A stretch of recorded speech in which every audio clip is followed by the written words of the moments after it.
My Age podcast. This is actually a two-part series with Liz Rivers. Our first conversation was about gender relationships, helping men and women work effectively in the workplace.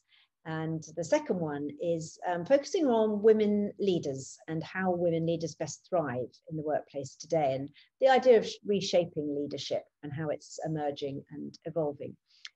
Liz's background was started life as a litigation lawyer, quite an often brutal environment, and went on to train as a psychotherapist. She's now working as a coach and leadership coach, and runs a business called Purpose, Power, Presence. And we're going to talk about these three topics today, because I think they are really important areas for women leaders.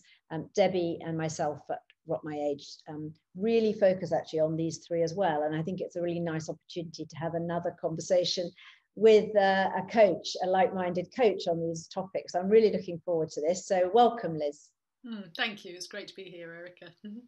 So I think perhaps the first thing might be to, actually maybe before we pick into each of these three areas, shall we talk a little bit about the macro of women leaders and where we feel leadership is evolving, because we've kind of come from quite some people use the word Piscean age, some people say, we've got quite an alpha dominated leadership age, and moving perhaps more from a kind of power and control and authority into more of a collaborative sharing culture, more of an empowering culture.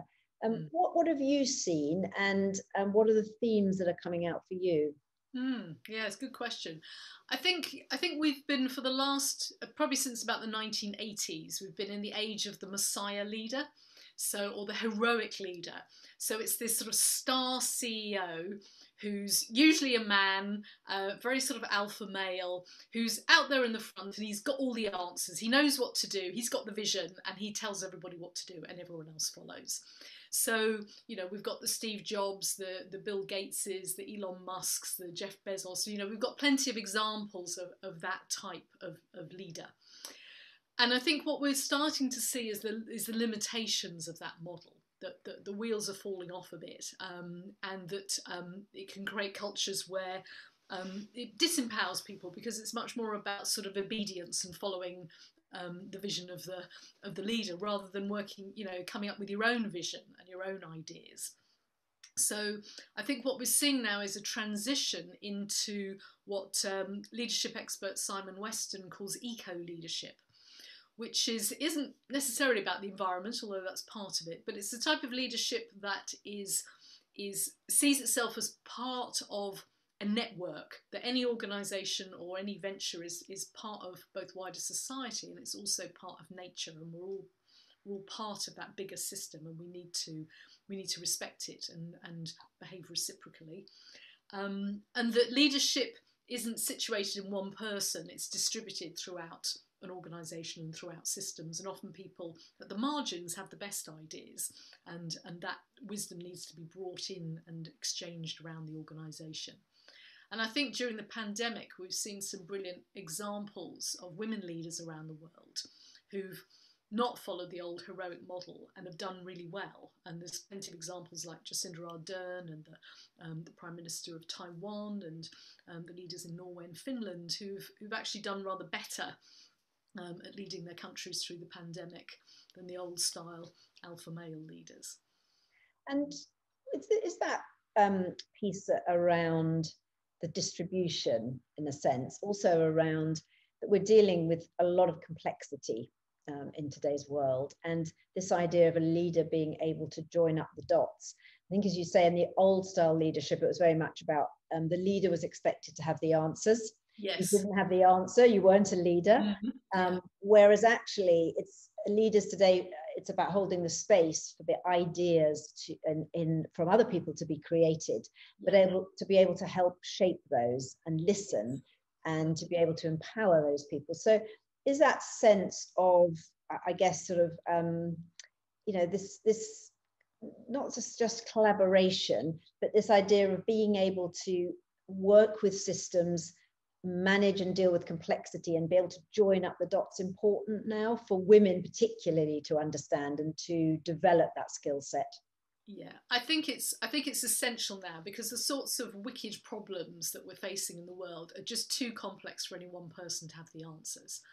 So that ability to tap into networks and systems and harness the wisdom of the crowd, gather all those ideas together and shape them, becomes really important. And it's important for everybody, so men as well. And maybe in some ways, women have perhaps a bit of a natural advantage in this. Maybe we're more socialised to operate collaboratively. So maybe it's an area where we've perhaps got a bit of an edge, whereas, boys get socialised to fit themselves into that hierarchy and that pecking order. So maybe there's more that they have to unlearn. And I guess the other area that we touched on when we spoke, but certainly the work that I actually do more in the equine work, but also in what we call somatic work, where it's quite body oriented. There is that shift for looking for a leader that is able to integrate head and heart and gut, yes. and to really be able to, we talk about if a lot of people, perhaps particularly very rational minded people, generally stay in their head, they're looking for all the answers in their head, but actually of course, the heart can give a lot of guidance and information, as can the gut. And being able to sort of toggle between those when you need to, can be really powerful. Is that what you're finding, and how are you finding women understanding that need? I think that embodied sense of deriving wisdom not just from our head and our intellect, but also our heart and our gut is absolutely essential for leaders now. And by leaders, I mean anybody who wants to create change, positive change. So it's not necessarily about being a CEO or on the board of directors. It could be in lots of different ways that we're leading and creating change. And it's a key part of how we work, is to work very sort of explicitly with embodiment and with the body. And we take women on a journey through that. And we find that women just get it really quickly. It just makes intuitive sense. And often we're just giving a sort of framework and a language to something that we've all had, those moments in our life when everything's lined up and we're in the zone and we just know what we're doing and we go for it. And it's wonderful. And then we lose it and we just think, oh, well, that was just lucky, constellation of factors. But actually, what if we could consciously recreate that in our life? And that's what we do through the embodiment tools that we share with women, saying you can actually recreate these peak states and these peak moments on a much more regular, reliable basis if you understand the building blocks that create it. That other piece of the idea of integration is also, just thinking about what you were talking now about, is this, and one of your key words, this idea of purpose, which also for me incorporates an understanding of vision and where we're going. Yes. Obviously is a higher, having a higher purpose is around why we exist, and a vision is where we're going. But I often use the analogy actually of a horse when I'm talking about this aspect, again, of integration, because there's different ways of integrating, and actually this links back to head, heart and gut in a slightly different way of talking about it, which is, when you think about kind of the direction and the head of a horse, it's going forward. So to me, it's often about saying to people, very simply, leadership is about vision and direction. It's about relational, am I in relation with this person or this team or this group or this company and firm? And have I got the motivation to help move this forward? And I find those three things, I learned that really simply from I won't say a cowboy, but, but someone who was very experienced in the work with horses, and how you can work and a horse can understand that you need clarity and direction. You have to engage with people and you have to give them motivation. And I've often come across leaders who've got great vision, but often aren't very relational. Yes. And so they struggle with taking people with them. You find often there are people that are very relational but aren't clear on, lack the clarity and vision. And then you've got a lot of people that can drive from the back and say, we need to get on, we need to get on. And there people are kind of going, but where are we going? I don't know, I haven't got a clear vision and direction. So these three aspects of being integrated is really important and sort of fundamental. has always been fundamental, but I think more so now. It feels like, in the past, people often set direction and motivation, but missed out the relational piece. Would that be true in your experience? Yeah, I think that's a fabulous model. I love it, and it correlates very well to the model we use of head, heart, and gut. And yes, so I'd say probably in any team you need all of those three to be represented. And in the person who's the linchpin, the leader, they need to be able to touch and on all three, and they may be, and I think probably helping them recognise, okay, where am I weak? And I think often women have a lot more permission to be relational, and sometimes women are criticised for being less visionary. I don't think women are any less visionary, but I think sometimes we're not necessarily encouraged as much to express our visions. We tend to be more encouraged into being the caretaker and the glue, or the person who keeps everything ticking over and moving forward. So that's very interesting, actually. That's a very interesting point, Liz, about that we generally have been the Mother Earth, the caretaker, and the men used to kind of go out, know where they were going to sort of harvest or to bring back the bacon, as it were, wasn't it? And women were, so that we were more in the relational piece. And so that's actually fascinating. So women have got to really work at both the directional and the motivational piece, haven't they? Yeah, I think so. And where are we also? I mean, I'm thinking about this purpose now, this purpose and power and presence. I'm interested in the idea of purpose because over the years, both as a brand consultant and as a coach, at a brand level, purpose has become more and more important for firms and organizations to have a higher purpose. I think as individuals, we've always often talked about life purpose, haven't we? Yes. But the idea of a leader having a sense of purpose, and I want to just throw in one thought, is that I was running a focus group last night for some younger leaders. And one of the things that I really understood listening to them was that they're like, well, of course I've got a purpose. Why would we even be discussing that? Now, whether they see purpose and ambition as sort of interconnected, because they're still very ambitious, this idea of being purpose-led was almost kind of intrinsic to them. Whereas I think for perhaps our generation, purpose has been not such a big theme for us. So I'm just interested in that. Yes, I would say probably if we look at it generationally, we were sort of post-war children, and just sort of, our parents, it was about surviving really, and just having a roof and dealing with the material basics and all of that.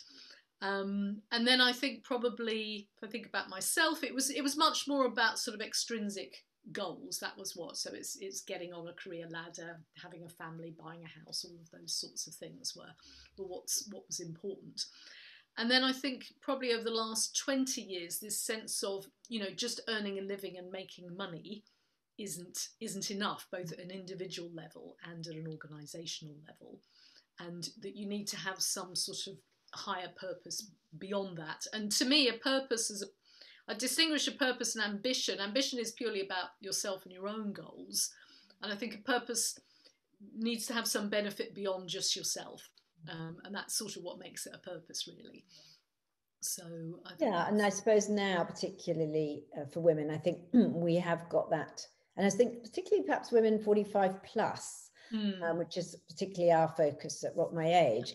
I think this idea of purpose and bringing in this idea of second act or second chapter of one's life at 45 plus, you're thinking, right, I've done a certain amount of things, I'm looking for a new direction, different path to take, and part of that I think is legacy, isn't it? And what can I leave in the world that has meaning? So meaning for me every day, but also beyond, what I can contribute to the world is really now so important, isn't it? And the idea of power, because we use power, or have used power quite a lot in the workplace, in different ways. And we were talking earlier about the sort of authoritative, heroic leader, and now this sort of different type of leader. Almost, I remember one leader that we were talking to, Gina and I, when Gina was interviewing some leaders for her book, Conscious Leadership, and they talked about the idea of recruiting, but mostly training and developing people for significance rather than kind of power and influence. I'm interested in that. And the idea also that some of the women I coach, they do struggle with this idea of the ability to influence. How do they influence strong male energy in the workplace? How do you work with women leaders on that, Liz? Yeah. So, yeah, I think we've grown up alongside the sort of alpha heroic male. We've grown up with an idea of power that's very very sort of zero sum. It's about power over and competing for power, and more for me is less for you, and vice versa. And I think part of the shift we're on at the moment, societally and developmentally, is something that's much more a sort of power with, and borrowing from some of the martial arts ideas about working with the energy of your assailant or your partner. I think we draw very much, we're influenced by the work of Wendy Palmer, who is an Aikido practitioner who developed leadership embodiment, and that takes some of the principles of Aikido and says rather than seeing your attacker as an enemy, you think about, okay, what is the shared purpose that we can both buy into? So rather than perhaps being in a fight with somebody here, we think, okay, over there's a vision of something that's important to me, and I think it's important to you. Let me direct my attention towards that and include you in my energetic field that's moving towards that, and then notice how that transforms the conversation without anything needing to be said. Suddenly that sense of separation and opposition dissolves.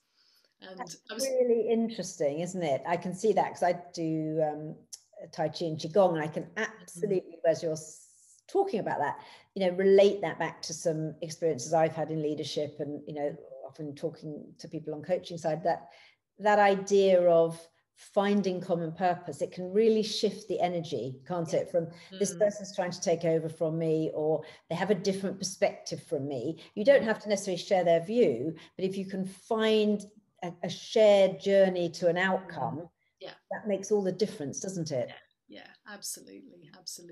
And it's a subtle energetic shift, but it just makes all the difference, really. And then it just unlocks so much more potential, and an energy that gets caught up in this scarcity myth that we're in at the moment. Yeah.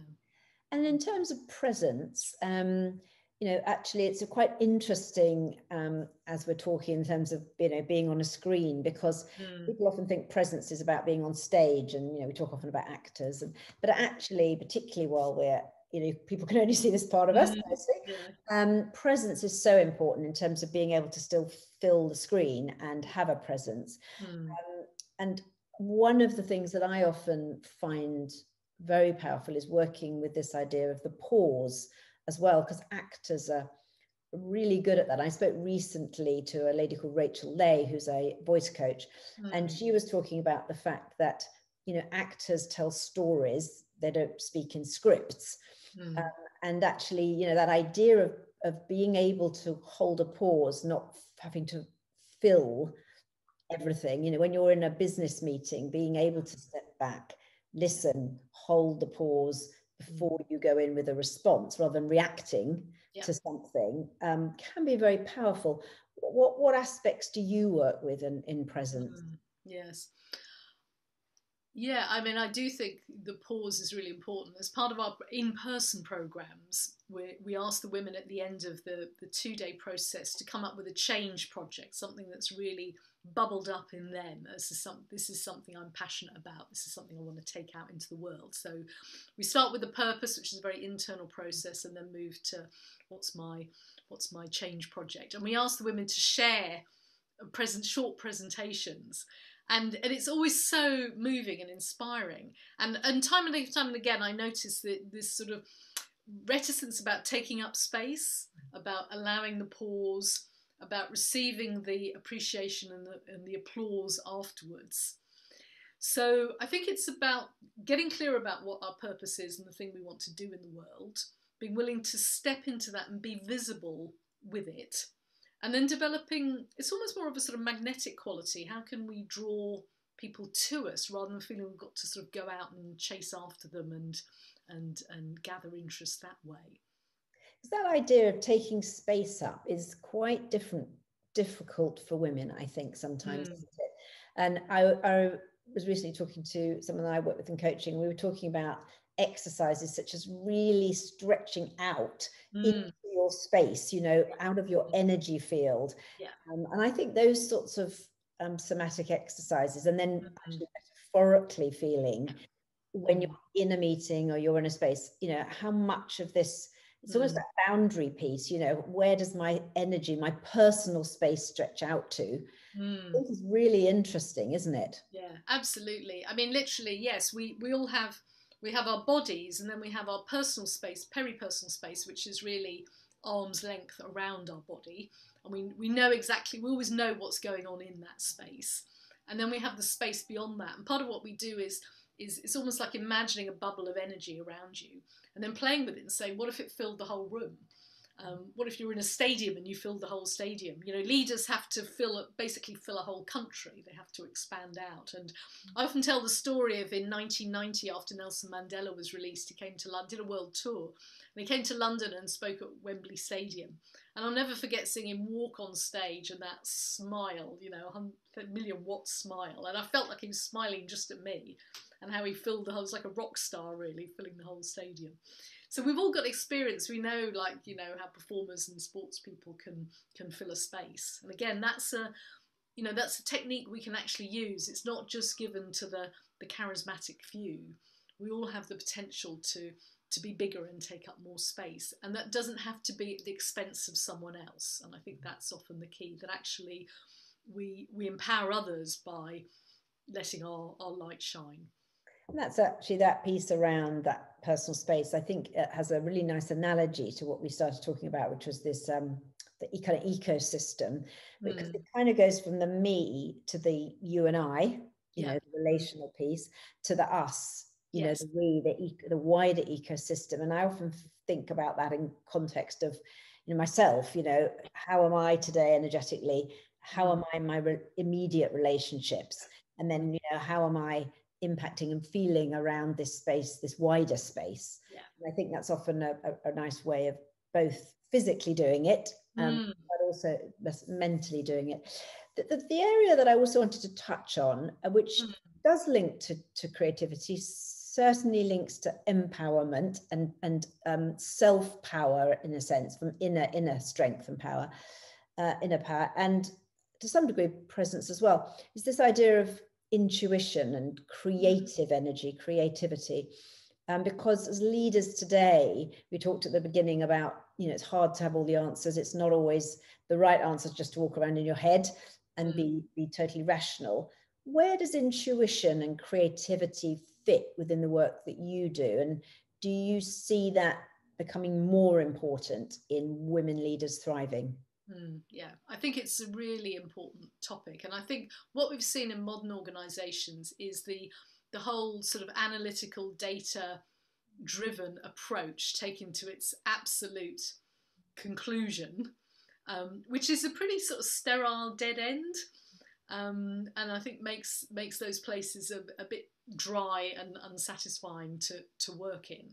So, and I think there are multiple sources of intelligence, and IQ and analytic skills are just one part of that. So our embodied wisdom is obviously key, and we've talked about that. And then there's everything that comes from our imagination and our intuition as well. And as well as drawing on the embodiment practices, we also draw from transpersonal psychology. So we'll take women on visualizations where they meet parts of themselves or work with different sub-personalities. So we often work with the image of the cup and the sword. So the sword being the more yang, active, doing part, and the cup being the more receptive yin part, which doesn't have to correlate with masculine and feminine. And that we each have both of these energies within us. And how do we dial them both up and bring them into balance so that we're expressing the full range of who we are, and then make that possible in organisations. And I think I think we can. I think other ways of sources of wisdom can get denigrated in modern organisational culture. So rehabilitating those, and and I think we often know leaders who they just have a sense, they have a feel for what's right, what needs to happen next. You can't necessarily give it a sort of rational explanation, but they're able to sense into the future and see what's emerging and what needs to happen next. And we need people like that throughout organisations and society. Which links actually really well, and in a sense, purpose, power, presence links as well, which is the you theory, isn't it? Yeah. In regard of a leader who can allow things to emerge, let go, allow things to emerge and come up the other side with new ideas and creativity, allow others to emerge with new ideas and creativity. That's a really nice model for what we're talking about really here, isn't it? Absolutely. It's much more organic. It's about not needing to control everything. I think that's the sort of disease of our age, thinking that increasing control is the answer. So, and it's not about going floppy either, but it's about expanding rather than contracting, and then allowing what wants to emerge to come through. What do you kind of thinking around a kind of a sort of umbrella or a summary of where we've got to in this conversation, Liz? Where's your own desire, hope for women leaders today? What do you feel the world needs, and you personally as a woman leader as well, what do you hope that other women leaders can kind of, I suppose, emerge as, so that the world has a really good balance, both in leadership and in governments, in business, on the world stage? What's your sense of that? I feel it's like women who listen to themselves, listen deeply to themselves, get in touch with their sense of purpose. What is it that is mine to do? What is the stitch that is mine to sew? To find their own tribe, support system. Don't try and do this on your own, but find a tribe of women who've got your back, and men who've got your back, who will cheer you on, who will believe in you, and hold up a mirror so you can see your own brilliance in a way that it's very hard to see for ourselves. And then just really having the courage to step into that, to get beyond, the fear of being disliked, or, all of those barriers, our self-doubts, to be able to just not let that voice of doubt stop us from taking action, and get out there in the world and make the changes. And I think we'll realise that, there's so many people in our tribe. We're not necessarily terribly well represented in the mainstream narrative, but actually, we are stronger together. And this is where I think one of the things the pandemic has shown us that, most people are basically good and want to do the right thing. And actually, people have been willingly to make all sorts of very hard sacrifices to benefit people, that they'll never meet, and to look after the common good. It's almost like we got outed to ourselves in a way that the mainstream media, presents back a story to us that isn't as uplifting or as healthy. That's so true, isn't it? There is this real sense at the moment of coming together for the common good, as you say, or staying in for the common good, or limiting our actions, or supporting others, shopping for people who can't get out. All those sorts of things are really important. I think, and what I'm thinking as you were saying that was this word trust, because it's trusting myself, isn't it, as a woman, that I can dig deep. I have these wonderful different wisdoms to pull on, trusting myself and trusting my inner voice, trusting the fact that I have the courage, trusting the fact I can take the space up, and I trusting that I have a place in this world as a leader, and that the world actually needs me as a woman leader as much as it does a male leader, and that balance, readdressing this balance, is going to be so important for the future. Yeah. I think we've had millennia of women not being in the public realm, and many examples of women who who are visible being punished for that. I think that is I think we need to acknowledge that is in our sort of ancestral memory. So it takes an extra bit of courage to get out there and be visible. And yet it's really important. I think it's the work of our time, and that's what will transform leadership generally and transform society. And you and I spoke in our last conversation, which I think links to that, which is a real growing awareness of men in the workplace to help support women. Likewise, women to understand that men are going through a different transition and difficult transition actually in the workplace as well, and to have compassion for that. Absolutely. And I think that understanding of where we're both coming from and where we need to go. And I know that quite a few of my women friends, as they, sort of between 50s and 60s now, they've gone through quite often a difficult time in the workplace, where women who, to your point, had a voice or voiced their perspectives were seen as difficult or challenging, and not always given the promotions they needed because of that. Men didn't know how to deal with what they defined as challenging women, rather than just say, this woman's a very smart, bright woman, she's got her own perspectives. And I think that's something that women now have got to actually kind of, my perspective is they've got to cut through that. We've got to move through that into something where our voices are as powerful, as valued, and as